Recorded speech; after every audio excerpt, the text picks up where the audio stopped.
First reason why students have trouble staying centered in their lane is because they're not looking at the right place.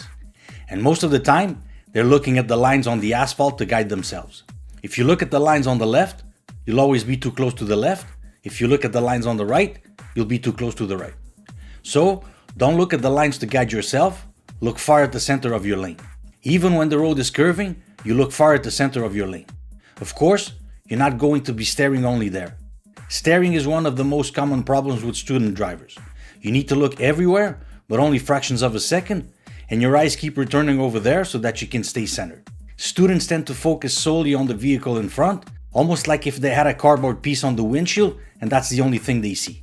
So when the vehicle in front drifts, they drift with them. So just keep looking far ahead at the center of your lane. Another example is when going around circular medians like this one. Students tend to look at the concrete border so that they don't hit it, and what happens? They almost hit it. Again, here, don't look at the border, look far at the center of your lane. And probably the best example of that is when exiting a highway on those circular exits. If you look in front, you'll always be too close to the guardrail. So don't look here, look there. This is one of those situations where looking at the right place magically solves the problem in a matter of seconds.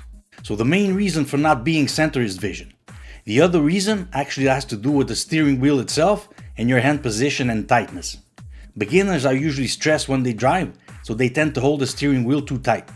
So in situations like these, when the vehicle is approaching in the opposite lane, because it scares them, they'll tend to drift to the opposite side.